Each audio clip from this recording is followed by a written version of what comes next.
పొదరిల్లు, అలాగే వారసురాలు, అలాగే నువ్వు లేక నేను లేనని 3 సీరియల్ అయితే వస్తాయని తెలుసు కదా. ఈ 3 సీరియల్‌లో ఒక సీరియల్‌లో మాత్రం మన ప్రేరణ గారైతే హీరోయిన్‌గా ఫిక్స్ అయిపోయినాం మనం. కానీ అన్‌ఎక్స్‌పెక్టెడ్‌గా ప్రేరణ గారి సీరియల్ అయితే క్యాన్సిల్ అయింది. అసలు క్యాన్సిల్ అవ్వడానికి ఏమి రీజన్స్ ఉంటాయనే దాని గురించి ఈ వీడియోలో అయితే డిస్కషన్ చేద్దాం. అలాగే వీడియోని అయితే చివరి వరకు అయితే చూడండి. అలాగే లైక్ చేయడం మాత్రం మర్చిపోవద్దండి. సీరియల్ అప్డేట్స్ మరింత కావాలనుకుంటే మన ఛానల్ వెంటనే సబ్స్క్రైబ్ చేసుకోండి. వీడియోని అయితే చివరి వరకు అయితే చూడండి. ఇక్కడ ప్రేరణ గారు మనకి బిగ్ బాస్ టాప్ 5 కంటెస్టెంట్స్, అలాగే ఇస్మా జోడీ సీజన్ 3 విన్నరు మనకు తెలిసిన విషయమే.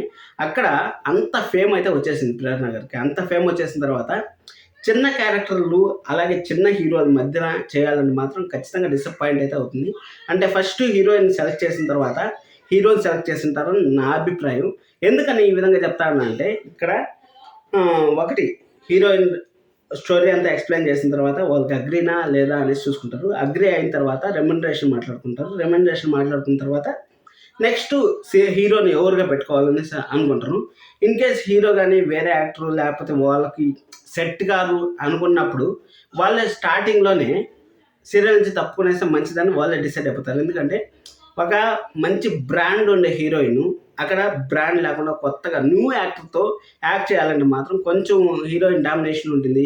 అలాగే నెగిటివ్ కామెంట్స్ ఎక్కువ వస్తాయి. అంటే హీరోయిన్ డామినేషన్ ఎక్కువ చేస్తుంది, హీరో డామినేషన్ ఎక్కువ చేస్తూ ఉంటారు, వీళ్ళ మధ్య పొంతన కుదరట్లేదు, అసలు తొక్కేస్తూ ఉంటారు అనే నెగిటివ్ కామెంట్స్ ఎక్కువ వస్తాయి. కాబట్టి ఆ నెగిటివ్ కామెంట్స్ని ఏమన్నా కంట్రోల్ చేద్దామనేసి ప్రేరణ గారు ఇంకో ప్రాజెక్ట్ చదువుద్దామనేసి ఏమైనా క్యాన్సిల్ చేసుకున్నారా అనేసి ఒక పాయింట్ అయితే ఏర్పడుతుంది. అలాగే రెమ్యునరేషన్ విషయంలో ప్రేరణ గారు మంచి కృష్ణ ముకుంద మురారి సీరియల్తో మంచి పాపులర్ అయితే సాధించారు. అలాగే బిగ్ బాస్ అయిపోయిన వెంటనే ఇస్మా జోడీ అసలు మామూలు సీరియల్ ఆడియన్స్ కాకుండా బయట ప్రపంచాన్ని కూడా మన ప్రేరణ గారు తెలిసారు. కాబట్టి అలాంటి ప్రేరణ గారు ఖచ్చితంగా రెమ్యునరేషన్ ఉంది మన హీరోయిన్లకి 25,000 నుంచి 30,000 వరకు ఉంటుంది, మీ అందరూ తెలిసిన విషయం.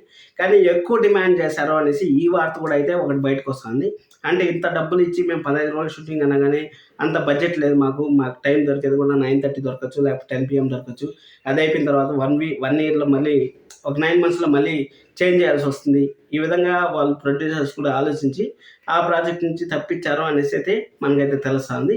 పక్కా ఇన్ఫర్మేషన్ అయితే మనకైతే లేదు, అది జస్ట్ మనకి ఇమాజిన్ చేసుకొని నేను మీకైతే చెప్తాను. అది అయిపోయిన తర్వాత సీరియల్లో వచ్చే క్యారెక్టర్స్ అంటే డిపెండ్స్ ఆన్ స్టోరీ లైన్. అంటే ఫస్ట్ స్టార్టింగ్లో మంచి పోస్ట్గా ఉండి అంటే బాగుండి ఇంకా అప్కమింగ్ ఎపిసోడ్స్లో కొంచెము లో చేయడం కానీ, లేకపోతే క్యారెక్టర్ని ఏదైనా చేయడం అంటే నెగిటివ్ క్యారెక్టర్ వాళ్ళకి మార్చడం కానీ, ఆ విధంగా కొన్ని సీరియల్స్లో జరుగుతూనే ఉంటాయి, చూస్తూనే ఉంటాం కదా.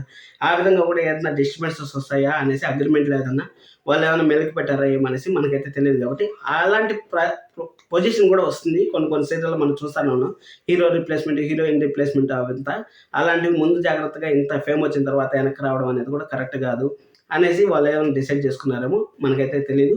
ఖచ్చితంగా మీరైతే సబ్స్క్రైబ్ చేసుకోండి. ఒకవేళ ఇన్ కేస్ మీకేమైనా తెలిస్తే కింద కామెంట్ చేయండి. లైక్ చేసి వీడియో చూస్తున్నాను. Thank you so much. Love you all. By by.